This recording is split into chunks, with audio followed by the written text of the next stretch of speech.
Welcome to A Therapist, Buddhist, and You, brought to you by the Recovery Collective in Annapolis, Maryland. Today we dive into the world of Club 164, a one-of-a-kind nonprofit organization that is reshaping the recovery landscape in our community. I'm Luke DuBois, and I'm joined by co-host Saul Mall, and together we'll be your guides to an intriguing journey of all things health and wellness. But before we delve into a fascinating world of Club 164, let's introduce our guest today, Brock Anderson, the founder of this 501c3 charitable foundation.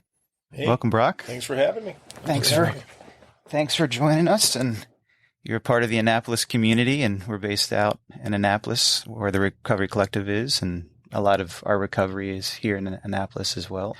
So tell us a little bit about this Club 164. What sparked this this journey in the recovery community here in Annapolis, Maryland? Yeah, okay. I'll do my best.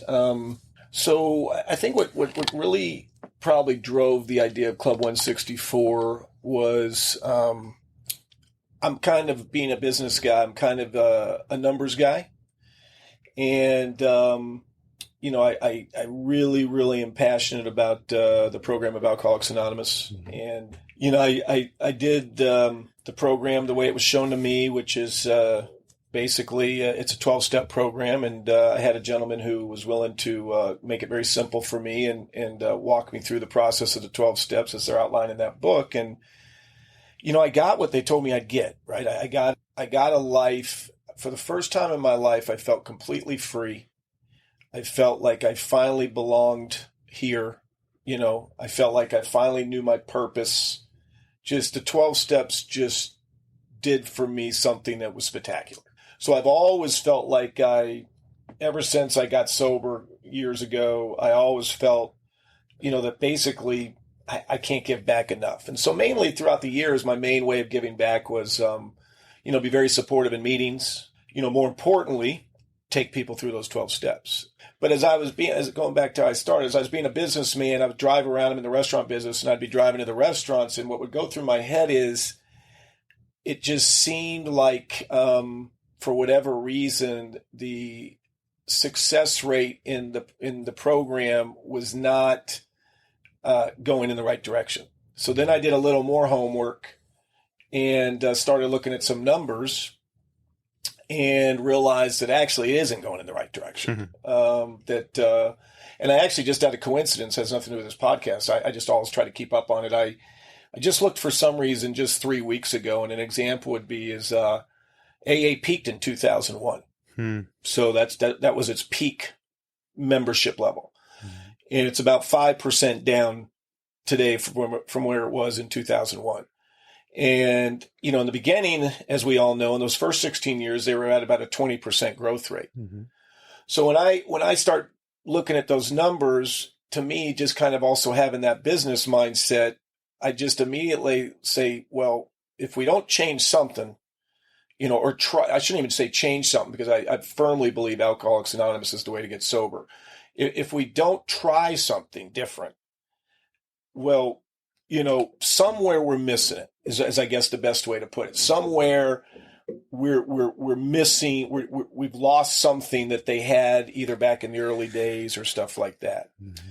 And what kind of came into my mind, again, it's kind of weird how it blended in with my professional life, is there anything that maybe I could do with my professional experience? And when I say I'm having these conversations, kind of as funny as it sounds, with my higher power in the car, right, as I'm driving along. The relationship. Yeah. And is there anything I can do with my professional experience to maybe try something different? That's kind of where the seed, I think, started to come for Club 164. Is I just kind of started playing with it mentally with my higher power for quite a while. It was, what became apparent is, well, first of all, we have no facilities that I was aware of, and have moved around quite a bit in sobriety. We have no facilities that are geared towards people that don't want to drink or use, that are state of the art and equal to the facilities that are out there for everyone else. So that aren't church basements, that aren't quote unquote clubhouses that Yeah, have a little bit more to it. Yeah, it's almost more, but more importantly, that people feel like they have their own business to walk into. So that was really kind of the one differentiator from those. Is what went through my mind is that why don't we have our own facilities that we operate like a business? Okay. So when people walk in, they feel like, wow. For example, when we get a new counter person, we try to train them that, no, this is a customer. This is a guest, right? So to give the person coming in not only a feeling of, do they have a state-of-the-art environment, but they're treated very, very well also like other people are. That's kind of what the seed that started the idea of Club 164. And then it's just kind of, then with the help of a lot of other people, starting to get involved and picking their brain and what would work and what would work. And then financially, the amount of people that stepped up is crazy. And I started talking with some of the people that have helped us in the restaurant business, architects. And then, the architect did all the plans for free. He said, I'll do those. And so the collective community, not just recovery, but the amount of people even not in recovery that support what's going on over there, because they kind of see the purpose of just finally, if we're ever going to, okay, let me back up here quick. I guess to give you an example of how I look at it. Smoking cigarettes was cool at one time, but they've done such a great job of changing the narrative And the culture. that today people understand smoking. And it's not that people who smoke, we all look and frown on them, but the narrative's changed a little bit where it's not maybe cool anymore, right? To me, the only way I guess the idea of Club 164 is to take a long-term approach to, look, whether people get sober today or not, that's up to AA. But it's to take a long-term approach. The idea of Club 164 is to change the narrative on just living sober. So hopefully in 30, 40 years, it becomes apparent to people that maybe it's not true right now, that there's a lot of people out there that don't drink and they just live their lives very happy. And, where maybe you could go to a neighborhood party 30 years from now and there's not alcohol there just because those group of people don't drink. So it's really more about changing the narrative and of living life sober. But I felt like we were never going to be able to do that unless we started providing facilities. As I like to say, we weren't even putting a team on the field to create that culture. So to me, that's kind of what we're trying to do at Club 164 is put a team on the field that we now at least can give people as the years go on an option that if you want to drink, great. And if you don't want to drink, there's also just equally as much to do on that side. The way you're explaining it, and I can understand. I have my recovery hat on with my spiritual principles that I do my best to live by, and then I now have this business entrepreneurial hat. And I thought about the Recovery Collective, and I'm making this parallel of when did this become a vision, an idea for me, and then part of it for my journey was, oh, this is a need.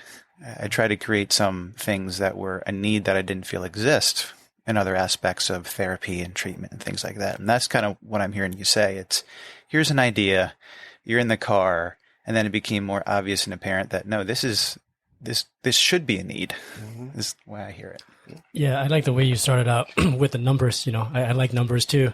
And I wanted to ask this question, not entirely related to Club 164. Maybe it is too, but why do you think there's a reference to the success rate of AA in the beginning days and it dropped over the years? And why do you think that is the case? Why did it start dropping?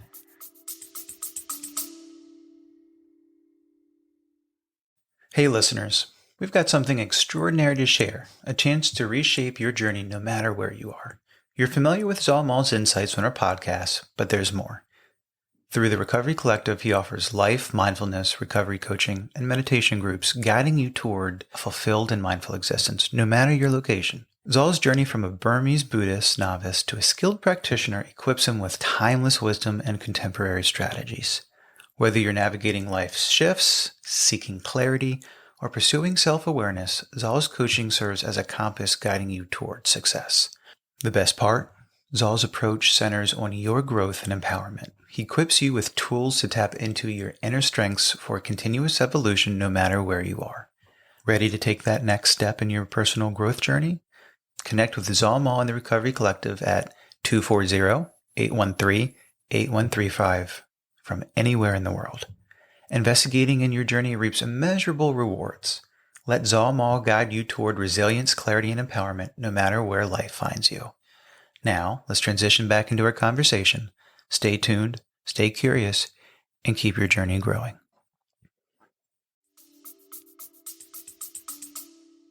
Well, so now we're going to get into, so I guess what you're asking me now, and I'll try and make sure I'm clear on which hat I'm talking from. On my recovery side, first of all, I firmly believe that Alcoholics Anonymous and the 12 steps is by far the only proven method so far that's ever been come out with of how you get sober, or your best chance at getting sober, staying sober, and living happy. As I like this, the reason I use the word proven, I'm sure people have gotten sober many ways, right? I run into people. They say, I got sober by going to church, and I think that's wonderful. But what I kind of try to say is, that's not a proven way. So in other words, if you go start trying to take everyone else to get sober through church, that track record hasn't been proven, and it may not. So that's why I like to kind of use the word proven. I do believe there's been nothing out there that's ever been found that has worked as well as the 12 steps of Alcoholics Anonymous to get someone sober. Now, to your question, now I'm going to share opinions, which I try, when I'm in my recovery world, I do everything I can to not share opinions. But since you asked a question. And just for you, this is a collective solution to health and wellness. This is part of our vision and mission. We highlight certain things, and we do deep dives in all aspects of collective solution to health and wellness. So thank you for separating. But. Yes. My opinion on the answer to your question is, I think we've gotten away from AA. In other words, I go to meetings. I'm probably in at least 1 to 2 meetings a day. And in kind of the meetings that I regularly go to, we hear the steps frequently. But I will tell you, I was just down in Florida, for example, about a month ago. And I go to meetings every day wherever I'm at. And so I was in a meeting every day in Florida. And until I mentioned the 12 steps, they were never mentioned. I'm cringing. Go ahead. So I think one of the things I kind of, when I'm with my sponsees or something, what we talk about, and I don't think it's been done by any, I think it's human nature. In other words, what I try to share is, so AA now has been around 85 years, right? So I kind of look at it as if you put 85 of us in a circle and I whisper something in your ear and we let it go all the way around, what's happened as secret? Well, obviously it's nowhere near what it was.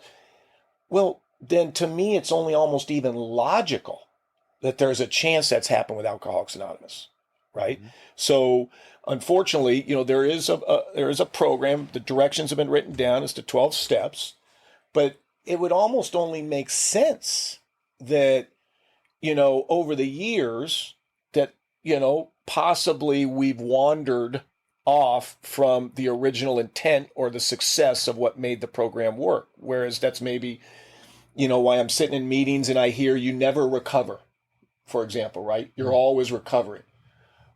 But on the 3rd page of the book, it says thousands of stories of men who have recovered from alcoholism. That's just a small example of where I sit and go, wow, why did we start even debating this when they figured, when the people who started the program feel one way?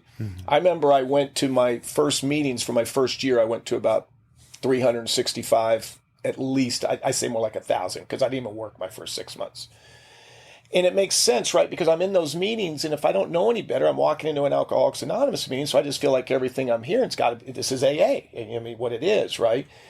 And, what I found out when I finally got my sponsor who made it real simple, and Brock, there's a program, they wrote it down if you want to do it, is I was pretty surprised at the amount of stuff as I went through the actual program in the book as it was designed in 1939. Some of the things that are far different what I would hear in those rooms on a regular basis. So that's my opinion as to why we possibly aren't having the success rate that they did at one time is, I just think, unfortunately, and a lot of it's just human nature, the message has just gotten garbled, unfortunately, in a lot of cases over the last, it's not by any intent. It's not that anyone has any bad intentions, or it's just kind of human nature. So That's the other subliminal message behind Club 164. There is a subliminal message going on there. The name of the club is 164, which is obviously the first 164 pages of the big book. All the art on the wall, if people look at it, right, are all quotes from the first 164 pages of the big book. So there is a little subliminal hidden message going on. Not so subliminal. Not so subliminal, yeah. But at that club, to kind of drive people maybe back to just what's worked for many, many, many years. But that's, I guess, hopefully I answered your question. I appreciate the answer. And I asked that question for a couple of reasons. And I feel like I'm having a better understanding of Club 164 based on your first answer as well. Is that my opinion too is that the program never stopped working. The program always worked. But then there are a couple of principles from the program, which is attraction rather than promotion. And also that I cannot make anybody sober, the willingness to come from the person. But then in my experience, I thought I had the willingness, but then I didn't have any examples that I could look up to. I feel like that's the mission of you, that if there is a group of community who are sober and also working the steps and then living the program, that becomes like an inspiration for people to look, because it's not anybody's fault when they come to a meeting and nobody's working the steps. Yeah. And that newcomer has decided not to work the steps because he hasn't seen any example. Absolutely. So that's my understanding of what I'm hearing. Absolutely. Yeah. And this is either a compliment or not, but you certainly have some book thumper tendencies. Absolutely. And this idea or this need, whether it's in 12-step recovery or not, there's this need for recovery fellowship and fun and enjoyment, which is what the Club 164 is certainly doing. So the not so subliminal messages of recovery, of specifically 12-step recovery. I'm sure there are some people in this community that are like, well, you're a big book thumper, but where's the separation of 12-step and this club? Yeah, so that's definitely, I think, a struggle for a lot of people. And I think if you go on a regular basis, you see it very clearly. The way that people, I think, finally have, and slowly, I think some of those individuals are coming around, the way we look at it is we're just the church for AA meetings. In other words, AA meetings come to us and they say, can we rent space in your facility to do our meetings? And we say, absolutely. The best way I describe it to people is whether it's a nonprofit church or for-profit church, the church has its own set of rules that they live by on a daily basis. And they're just renting some space to you for that hour to do. That's really more the idea of Club. So Club 164, we're on our own mission to kind of just, we don't ever come close to ever claiming that Club 164 will get you sober. Club 164 is a way to get sober. The purpose of Club 164 is very simple: to give people, whether in recovery or not, who don't want to drink or drug, to have a fun, state-of-the-art environment to relax and enjoy. And then AA groups have come to us and say, well, can we rent space there because we think you'd be a great venue to do our meetings in? And that's the setup more of Club 164 and kind of how it works. On that note, putting my business hat back on, so here's another thing I looked up recently. There's 60,000 groups in the United States. So I did now this, you can say, Brock, you're such a quack, but this is the kind of stuff I like to think about. So I said, well, let's just say 20% or 25% of those groups are in churches. Let's say the other ones are in clubhouses or community centers. But so that would leave us 15,000 groups. And if each of those groups is paying $100 a month for their meeting, it came to, like, I could do the math again. I forget the math, but it's millions of dollars a year that AA is basically paying to churches for rent that we don't get any payback from.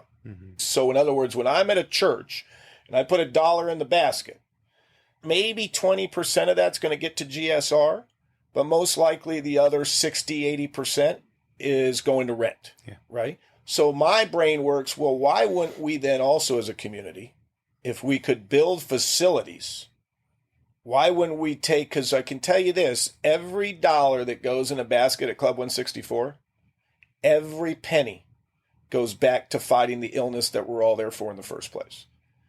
So the basket of the 12-step meeting? So what or a happens different- is, so let's look at that. So the way the meetings pay rent Okay.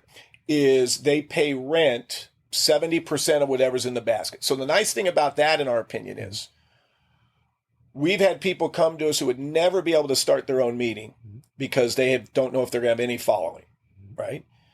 Well, they come to us and we say, yeah, the spot's open. Go ahead and try it. And they don't have to worry about it because if they only collect $3 in the basket, 70% pays the rent, so that the club gets $2 or whatever, and the other buck goes to whoever they send it to in their GSR. Or to pay coffee. Right. So first of all, having this setup allows many groups that would have never got off the board to have an ability to do that.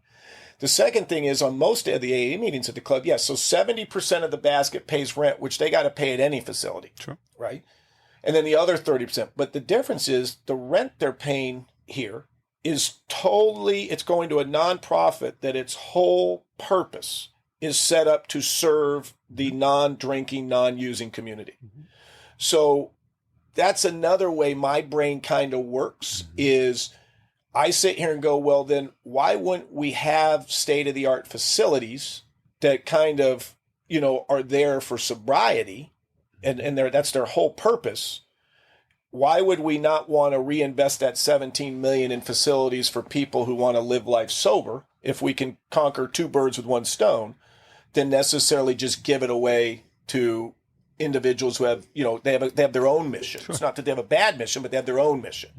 And so that's another one of kind of the mindset stuff that runs through my mind. Now, I do want to say for the record, I don't take a dime.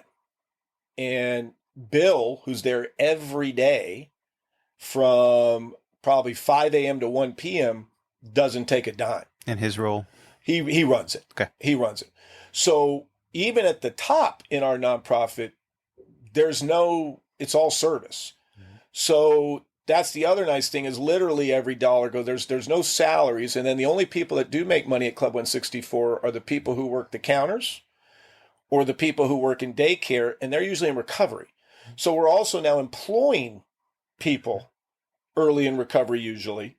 We're giving them jobs. So the Club 164, in my opinion, it's just there's a number of different angles that we're coming at it from. The first and foremost, though, being is changing the narrative on being sober. So one of our goals this year we were just talking about is we want to get middle schools in there for functions, and we want to get elementary schools in there for functions.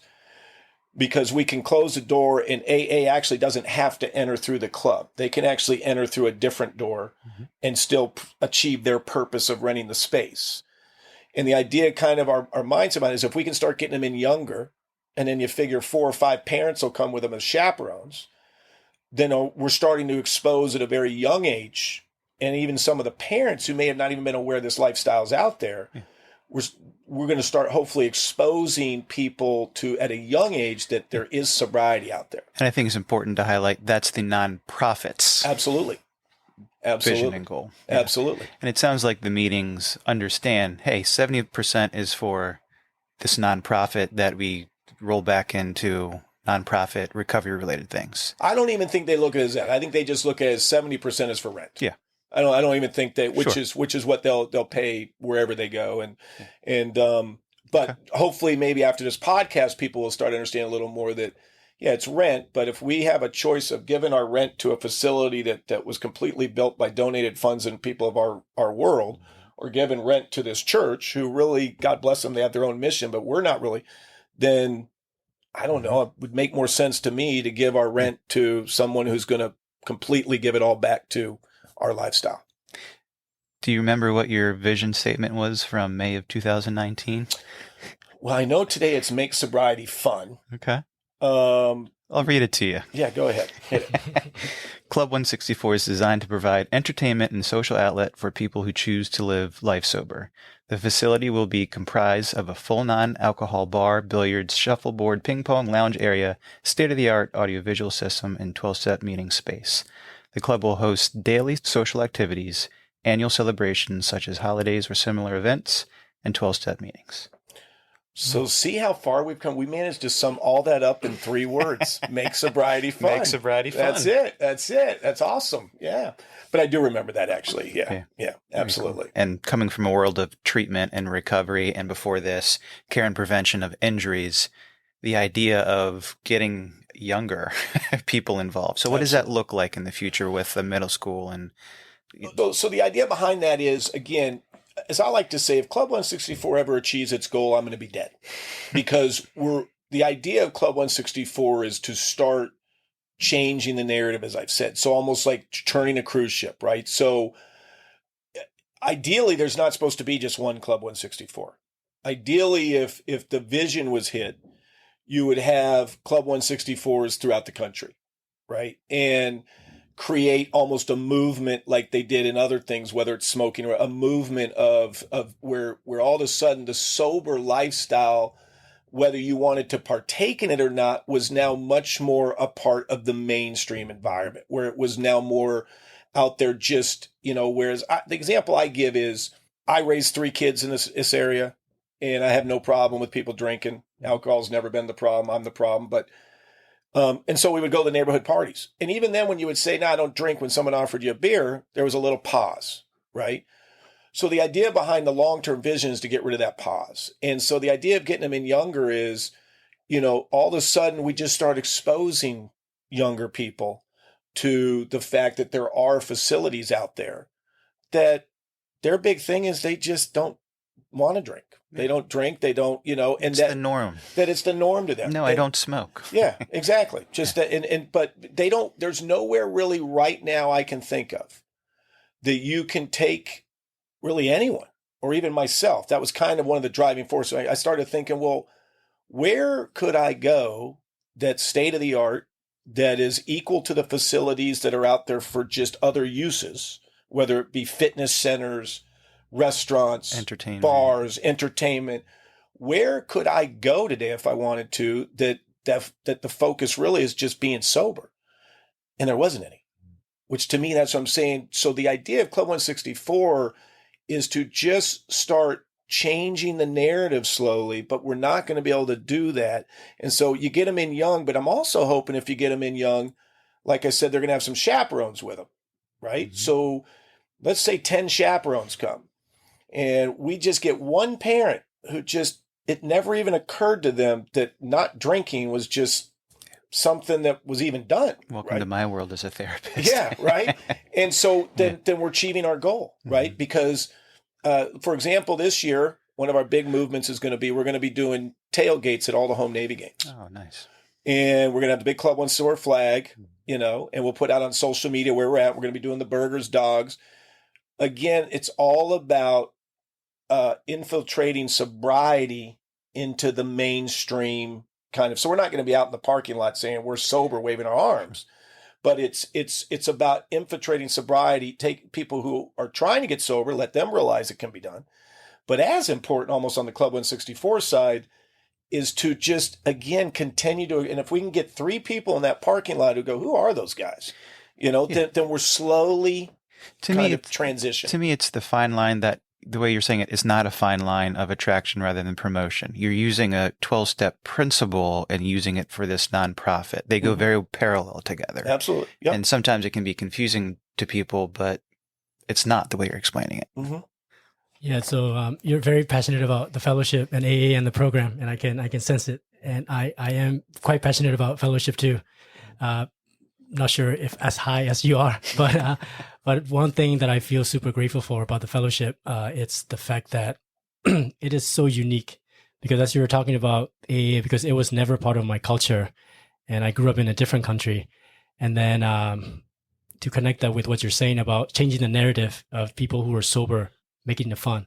Because for me, I knew people who had no history of drug use or drinking, and they're religious people and they don't drink. Mm-hmm. And I don't want to belong to that group. Life seems boring. But then something special about the fellowship is that people who have gone through difficult stuff hit bottom and they come out stronger on the other side.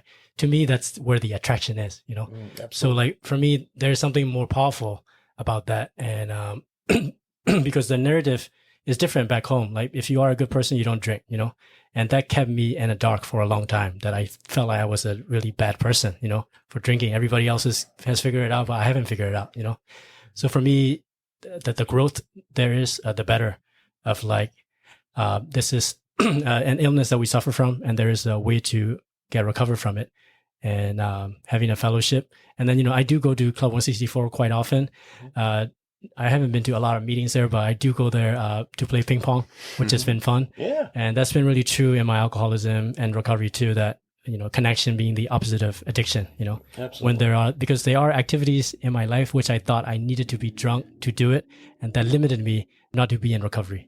You bring up a great point, and I guess as long as I have the opportunity, I'll say it here is, yeah, the meetings, I think a lot of people out there, one of the big misconceptions is, you know, if I lived in Severna Park and I had my meetings I go to, well, that's where I'd keep going to meetings, right? Because that's AA. I think some people, you know, maybe think that the club is about trying to take everyone, There's a fear. And yeah, and I'll be the first to say that, you know, my life's pretty good. But what I would like knowing in Severna Park, if I was out there going to my meetings, is number one, on holidays, it's nice knowing there's a place in here that maybe I can go kill an hour with, you know, a bunch of other people having a good time. But also, let's say a newcomer comes into my meeting in Severna Park. To me, it's an asset in that way too, because, you know, I can talk with them, work on, maybe I'm even going to sponsor them and take them through the steps. But I can say, now look, also a lot of times I know it's early on, it's a little boring, or it can be a little, there is a place downtown or down in Annapolis that, you know, since you don't work yet or anything, you probably have a lot of fun at. So it's also a tool that I can use now. If I am in recovery and I'm at meetings, whether it's Glen Burnie or Pasadena or Arnold or Annapolis, but the club was never designed, nor does it have any desire. AA is a separate entity there. Whether there's 10 people in the AA meeting at the club, or whether there's 100, or whether there's 20, that's great. That has no bearing at all on Club 164 and what the club is trying to achieve. And so that's, I guess I'll just take this moment to make that clear, that that's how we look at it. We don't get involved. As a matter of fact, I intentionally stay off any group consciences at the club. Those meetings, we do everything we can to stay away from. Now, I attend the meetings as a member of Alcoholics Anonymous, but we do everything we can as a club to not get involved in any way, shape, or form in how the meetings are operated, how they run, what they're taught. We don't want any part of that. So I did want to kind of just say that and make that clear, that that's kind of our view on AA at the club, is they're their own entity, and whether they have 10 people in their meeting or 100 really makes zero difference to us. I talked to people in the recovery community, and you highlighted a concern, and one of the assumptions I often hear is, well, man, they're taking all these members to the club. And I've certainly gone to meetings that used to have 20, 30, 40 members, and now there might be 5 or 10. I don't see those 20, 30 members at the club at that same time at that hour. No. COVID happened, you know, changes happen. And just like the attraction of this I'm calling it a nonprofit to separate it from. I think it's great. Yeah. Is that, man, I'm guilty at my home group that there's this person that's come 3 times and I didn't introduce myself. Well, how is that attracting to the individual? So we have to do that. It's you know, I think that's what the club is hopefully over time in this area. And I think actually, I got to say, I think we're 80% home. I think there's 20% holdouts out there that are still fighting it a little bit. But hopefully what everyone will realize is the nonprofit, as you like to say, it's just meant to be a tool for everyone, whether you're just in society and you don't drink or drug, or whether you are out there in the fellowship or in AA somewhere, and it's just meant to be a tool. So like you just said, if I run into a newcomer at my home group, I can talk with them. I can even agree to sponsor them. We can agree to start getting together and doing the steps. But it's a nice tool for me to be able to tell this new guy, now look, we got something great in this area, right, that a lot of places don't have, because it's sometimes you're bored when you're new. There's this place, Club 164. They're open from 10 to 10. Their whole focus is just being sober. So, you know, you might find that you can kill a few hours there and enjoy yourself. So yeah, I think that's actually finally getting out there. we definitely have some people in the area who are still holding out, but hopefully as time goes on, we'll continue to kind of get everyone to understand exactly what we're trying to do. My first sponsor was very clear to me.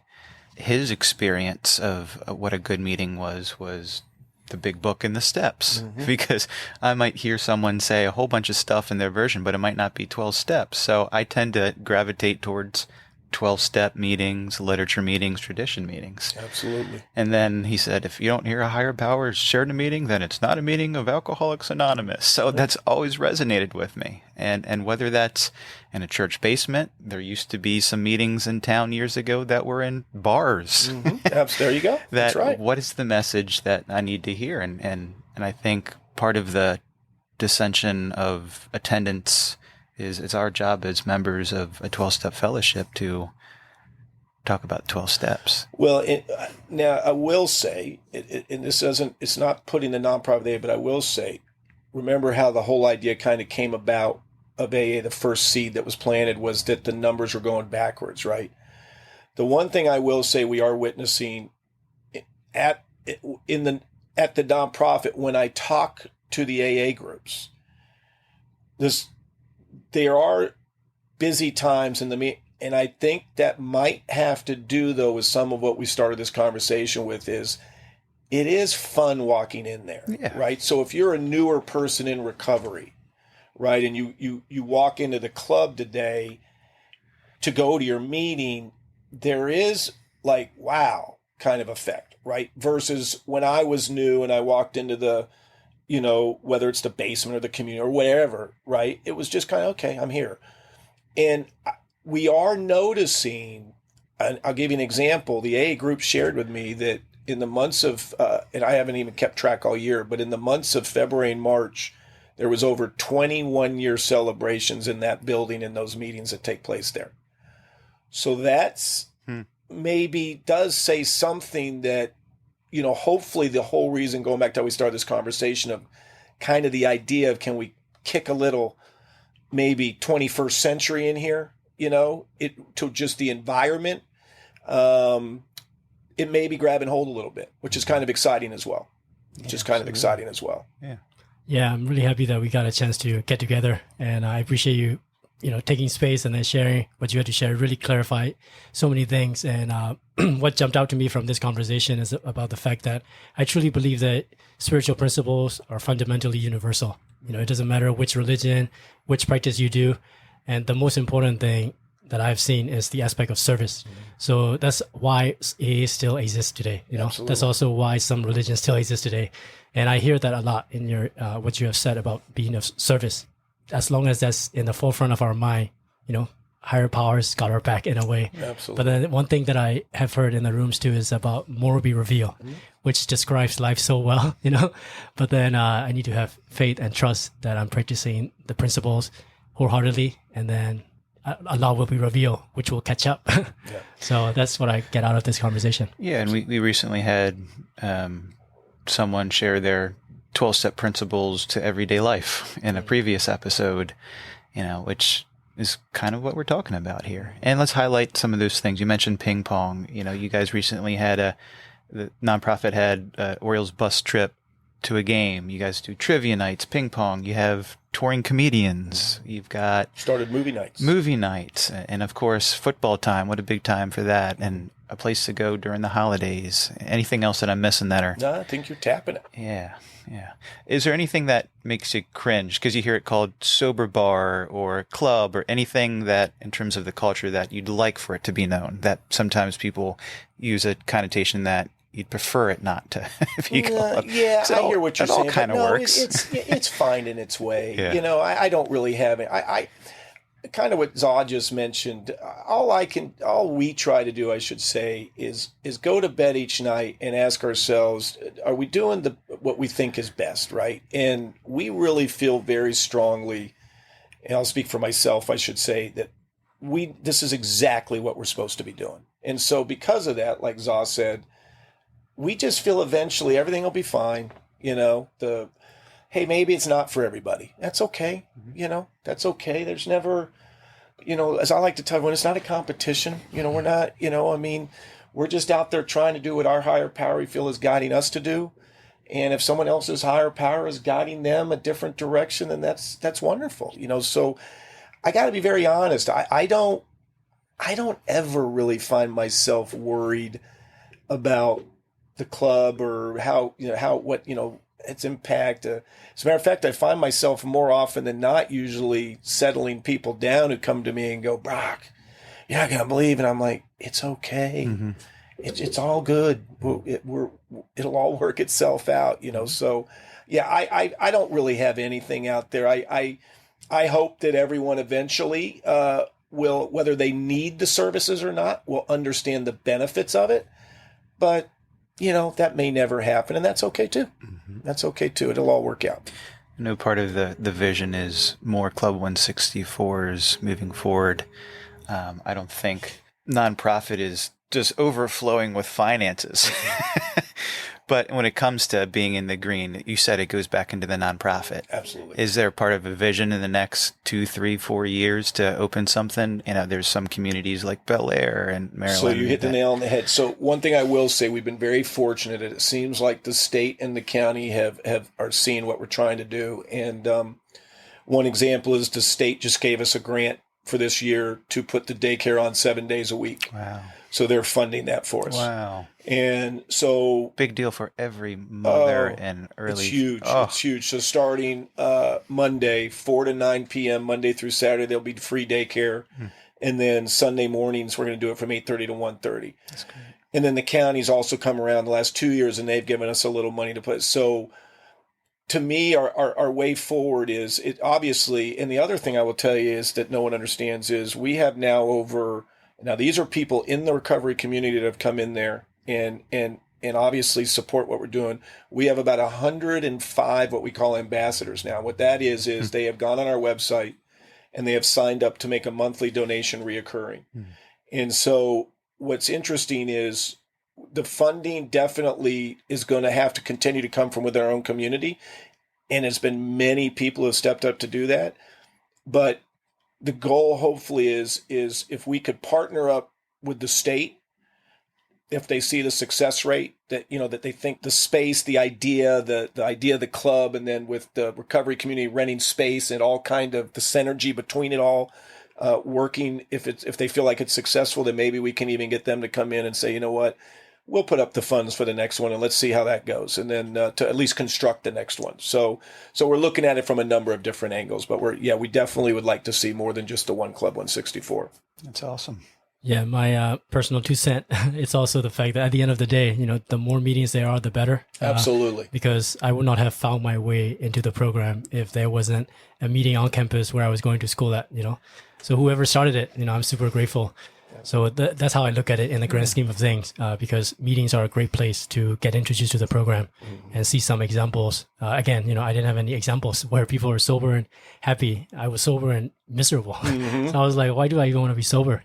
So meetings make a huge difference. So having a space for meetings, the more meetings there are, the more different options we have, the better. So that's how I look at it. Absolutely. That's great. Thanks for joining us today. Hey, thanks for having me, guys. Yeah, thank you. Appreciate it. Yeah, so throughout our conversation, Brock has shed light on the transformative power of this club and this nonprofit, a place where individuals choosing a sober lifestyle can find entertainment, social connection, and a sense of belonging. We experienced the diverse offerings of the facility, from the full non-alcoholic bar to the engaging games and billiards, shuffleboard, and all that fun stuff. And let's not forget the importance of the state-of-the-art audiovisual that's fun during movie night and sports games. Beyond being a center of entertainment, Club 164 serves a true community hub. With its dedicated space of 12-step meeting, it provides safe and supportive environment for individuals to share their experience, find solace, and strengthen their sober journey. Daily social activities and special events further foster a sense of connection, laughter, and lasting friendships. Brock's unwavering and passionate commitment for this vision has made it a place where sobriety is celebrated and individuals can thrive a vibrant, inclusive community. By offering a space that goes beyond traditional recovery environments, Club 164 has truly revolutionized the concept of living a fulfilling, sober lifestyle. So as we bid farewell to this episode, we encourage you to explore the possibilities that the club holds. Whether you're seeking a place to unwind, engage in enriching activities, or fellowship, this club welcomes you with open arms. So join us as we celebrate achievements, create memories, and embrace the joy of living life fully, free from influence of alcohol. So Brock, Thank once you very again, much. thanks so much. All right. My name is Luke. This is See you next time.